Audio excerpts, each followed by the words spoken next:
يا صباحكم او مساءكم بهجة، انا بهجة واهلا بيكم في فيديو جديد. دايما عايزه اقول لكم انتوا وحشتوني جدا جدا جدا، بقالي فتره مختفيه ولكن كان عندي شويه ظروف نفسيه كده ما كنتش قادره ان انا اطلع. رجعت لكم ان شاء الله وباذن الله ما يحصلش اي انقطاع تاني. مبدئيا عايزه اقول لكم كل سنه وانتم طيبين بمناسبه شهر رمضان المبارك. ربنا يجعله شهر خير عليكم يا رب. ما تنسوش الدعوات، اهم حاجه تركزوا في العبادات وفي الصلاه وفي الدعاء، اهم حاجه من كل قلبكم وبكل يقين. واهم حاجه ما تنسونيش من دعائكم. يا ريت كل حد يشوف الفيديو يدعي لي لاني فعلا محتاجه كل دعوه. ربنا يتقبل منكم يا رب. بقالي فتره كبيره ما نزلش فيديوهات، ان شاء الله هحاول انزل لكم فيديوز اكتر الفتره اللي جايه، وخصوصا في شهر رمضان المبارك باذن الله. ربنا يقدرني واقدر اعمل كده. ما كملتش معاكم سلسله المنتجات اللي جربتها في 2025. ان شاء الله الفيديوهات دي هنزلها لكم الفتره اللي جايه، وهكلمكم عن كل المنتجات اللي انا جربتها، ويا رب احاول ان انا افيدكم باي حاجه. فيديو النهارده هيكون عباره عن المنتجات اللي انا جربتها كلها وخلصتها، يعني كل المنتجات اللي انا خلصتها، كل المنتجات الموجوده معايا كلها خلصت، ما فيهاش ولا نقطه. المنتجات دي كلها موجوده في البوكس ده، اقول لكم رايي فيها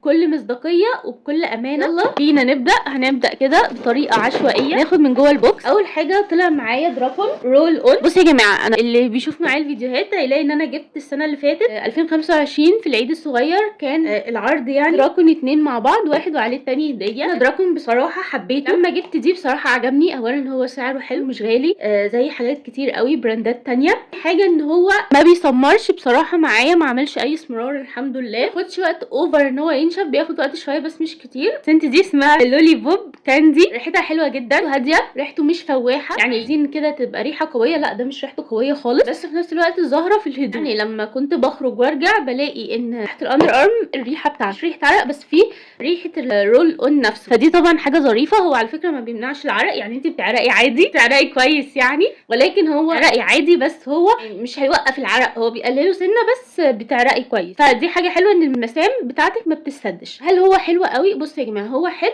ولكن مش حلو خطير، مش حلو ان انتوا ترموا كله وما تجيبوش غير ده. هو حلو ولكن في الصيف قوي قوي قوي، في اللي هي درجه حراره 40، بحس ان هو الجو ده بيبقى محتاج حاجه اقوى من دراكون. لكن لو هتحطيه هيبقى حلو، بس تجدديه كل مثلا 4 ساعات 5 ساعات 6 ساعات، صح يعني تحت الاندر ارم، وتقومي حاطه تاني عيدي عليه. بس هو في المجمل من المنتجات الحلوه والجميله، وهجيبه تاني، خصوصا ان هو الحمد لله ما عمليش اي مشاكل. انا جايبه ريحه العود، ريحه العود هاديه قوي قوي قوي، بس نسيت اجيبها معايا.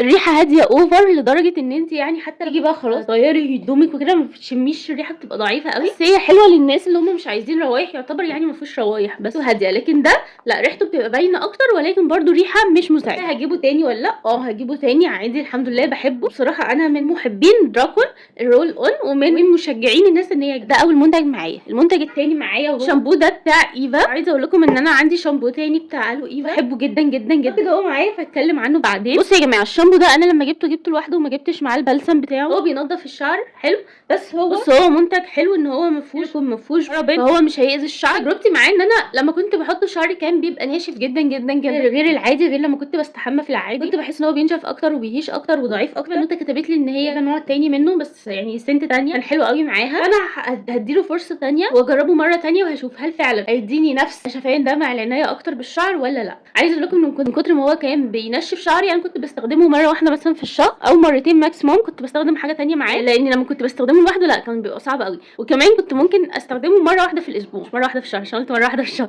لا، كنت بستخدمه مره واحده في الاسبوع، وبستخدم مره تانية شامبو تاني، يعني بعمل تبادل ما بينهم. وساعات كنت بستخدمه مره واحده في اسبوعين. يعني السنت بتاعته كوكونات حلوه وجميله، بس هي مش فواحه، مش بتخلي ريحه الشعر حلوه، بتروح على طول. بالنسبه لي انا ما حسيتش بريحتها في شعري ولا حاجه. انا ما بحبش كده، بحب المنتجات اللي بحطها على الشعر تبقى ريحتها قويه كده وفواحه. هجرب منه سنت تانية واقول لكم رايي الكامل بقى، جيبوه ولا يعني. دراكون هاتوه، بشجعكم تجيبوه. ده لسه لا، استنوا شويه اجرب نوع تاني ونشوف ايه الدنيا معايا. ثالث منتج معايا اهو، سبحان الله طلع في ايدي، قالوا ايفا. بصراحه عجبني جدا جدا جدا الشامبو ده، بس ما عجبهاش، بس انا بصراحه عجبني. وتاني طبعا هجيبه تاني. اول حاجه سعره حلو، اقل من 100 جنيه. انت لو معاكي فئه اقتصاديه صغيره تقدري ان انت تجيبيه. حاجه تانية ان هو بيقعد فتره حلوه على فكره، مع ان هو كبير قوي، بس هو بيقعد فتره حلوه كويسه. ريحته مش واو يعني، بتاع جوز الهند ده طبعا ريحته احلى منه، بس ريحته مش وحشه. وبرده ما بحسش ان الريحه بتثبت يعني بعد ما بخلص الشاور، بس ما بينشفش الشعر وبينضف حلو. كمان عايزه اقول لكم كنت حاطه حمام زيت ونضف شعري حلو، بس بستخدمه مرتين بصراحه لما ببقى حاطه حمام زيت. كنت بجربه بالتبادل مع شامبو بتاع ايفا، كنت بجربه مع شامبو الكراتين بتاع ايفا. بصراحه كان حلو وجميل، والاثنين كنت بعمل ما بينهم تبادل فكان حلو، وشعري كان مرتاح جدا عليهم. انا جبت منه واحده تانية وكررته تاني وهفضل اكرره لان هو بصراحه جميل جدا بالنسبه لي. وحتى البلسم بتاعه كان حلو وجميل وبيشابك، يعني بصراحه ماشي مع شعري، ما عمليش الحمد لله اي امان. يعني هجيبه تاني هجيبه تاني. ما بيرطبش الشعر، ما بيبقاش الشعر مترطب ومفحفح، لا طبعا لازم تعتني بيه، بس ما بينشفش الشعر. بالنسبه بقى ايفا كراتين،